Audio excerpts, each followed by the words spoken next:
merupakan kekuatan yang mengubah kehidupan manusia.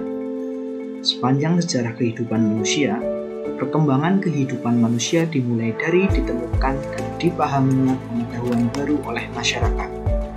Dalam proses penyebaran pengetahuan dari individu ke masyarakat, sebenarnya telah terjadi proses pendidikan. Bila ditinjau dari sudut pandang tersebut, sejarah pendidikan telah dimulai dari masa sebelum manusia mengenal tulisan. Pendidikan dalam pengertian paling sederhana merupakan proses transfer budaya yang di dalamnya juga meliputi sistem pengetahuan, bahasa, religi, mata pencaharian, dan lain sebagainya. Akan tetapi, pendidikan pada masa awal memiliki perbedaan mendasar bila dibandingkan dengan masa selanjutnya. Perbedaan tersebut antara lain: 1. Bersifat sangat praktis. Artinya, hanya pengetahuan dan keterampilan yang berguna untuk memenuhi kebutuhan dasar dan mempertahankan hidup yang akan diajarkan. Yang kedua, bersifat imitatif. Artinya, pendidikan yang diberikan hanya meniru apa yang dilakukan oleh generasi sebelumnya dan sangat sedikit sekali mengalami modifikasi. Yang ketiga, bersifat statis. Artinya, perubahan yang terjadi pada masa ini biasanya berlangsung sangat lambat. Pengetahuan yang diturunkan hanya bersumber dari pengetahuan orang tua atau generasi sebelumnya. Bahkan, terdapat kecenderungan untuk takut mengubah kebiasaan yang ada karena adanya hukum adat.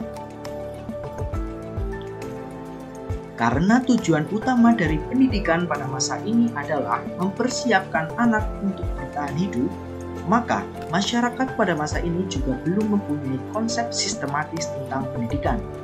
Sebagian besar pengetahuan yang diajarkan berhubungan dengan bagaimana menaklukkan tantangan dari alam. Pada masa-masa selanjutnya, pendidikan berkembang lebih kompleks. Seiring berkembangnya pengetahuan, maka pendidikan yang dilakukan juga semakin berkembang. Pengaruh kebudayaan luar juga berperan penting dalam perkembangan pengetahuan dan perkembangan pendidikan. Pada bagian selanjutnya, akan diuraikan bagaimana perkembangan pendidikan dari masa klasik sampai dengan era modern. Perjalanan pendidikan nasional dari masa ke masa. Pada kesempatan kali ini, perjalanan pendidikan nasional akan diuraikan menjadi 3 masa. Yang pertama, pendidikan di Nusantara pada masa prakolonialisme. Yang kedua, pendidikan di Nusantara pada masa kolonialisme. Yang ketiga, pendidikan di Indonesia pada masa kemerdekaan sampai reformasi.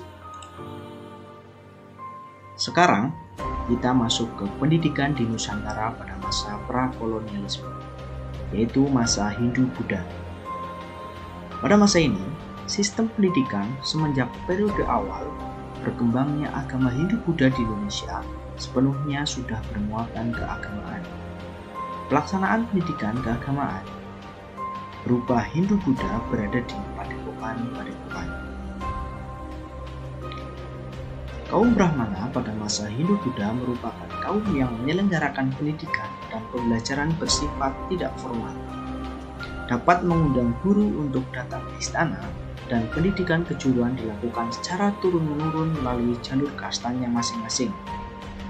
Maka, perlu diketahui bahwa sistem kasta yang diterapkan di Indonesia tidak terlalu kasar seperti sistem kasta yang ada di India.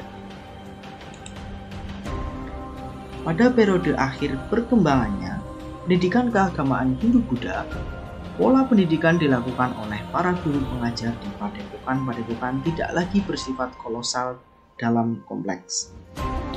Dengan jumlah murid relatif terbatas dan bobot materi pembelajaran yang bersifat religius dan spiritual.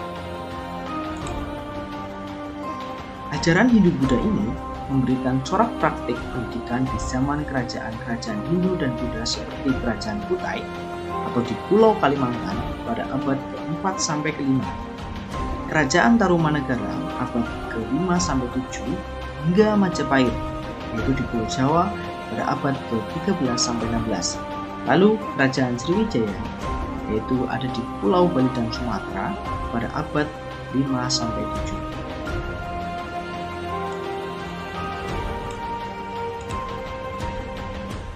Adapun, terdapat beberapa ciri pendidikan pada periode kerajaan-kerajaan Hindu-Buddha di Indonesia antara lain: A. Bersifat informal karena proses belajar mengajar tidak melalui institusi yang formal. B.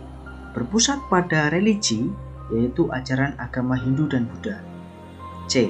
Aristokratis, di mana pendidikan hanya diikuti oleh segolongan masyarakat saja, yaitu para raja dan bangsawan. Kaum bangsawan biasanya mengundang guru untuk mengajar anak-anaknya di istana. Di samping ada juga yang mengutus anak-anaknya yang pergi belajar ke guru-guru tertentu. D. Pengelola pendidikan adalah kaum Brahmana untuk agama Hindu dan para biksu untuk agama Buddha. Masih pada masa prakolonialisme, kita masuk ke zaman penyebaran Islam.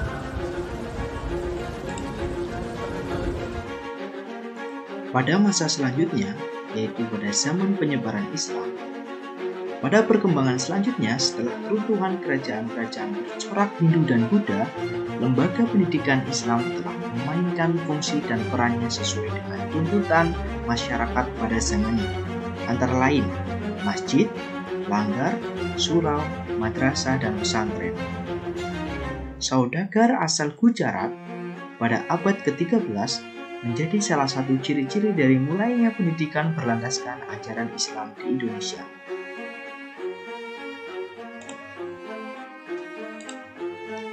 Mula-mula, kehadiran mereka terjalin melalui hubungan teratur dengan para pedagang asal Pulau Sumatera dan Jawa. Kemudian, para saudagar yang beragama Islam asal Gujarat itu menjadi penyebar agama Islam di Nusantara. Ajaran agama Islam awal berkembang di kawasan pantai pesisir, sementara ajaran agama Hindu masih ada di kawasan pedalaman. Kerajaan Samudra Pasai tahun 1297 di Indonesia menjadi kerajaan Islam pertama, lebih tepatnya di Aceh. Jauh sebelum kerajaan Samudra Pasai berdiri, pengaruh ajaran Islam masuk terlebih dahulu ke Nusantara. Hal itu terbukti dengan adanya batu nisan seorang wanita bernama Fatimah binti Maimun pada tahun 476 Hijriah atau 1082 Masehi di Lerang dekat Gresik, Jawa Timur. Berikutnya, bentuk pendidikan pada zaman penyebaran Islam. Yang pertama, pendidikan di musola atau langgar dilaksanakan secara sederhana dengan binaan guru mengaji yang memiliki status di bawah seorang kiai. Materi yang diajarkan yaitu membaca Al-Quran dan fikih dasar. Yang kedua, pendidikan di pesantren memiliki sistem pendidikan pemondokan sederhana. Materi pembelajaran bersifat khusus atau keagamaan, penghormatan tertinggi kepada guru. Tidak ada gaji untuk guru karena memotivasi santri semata-mata karena Allah Subhanahu wa Ta'ala. Dan santri datang untuk menuntut ilmu secara sukarela. Yang ketiga, pendidikan di madrasah memiliki sistem pendidikan yang mengajarkan agama dan ilmu pengetahuan seperti astronomi atau ilmu falak dan ilmu pengobatan.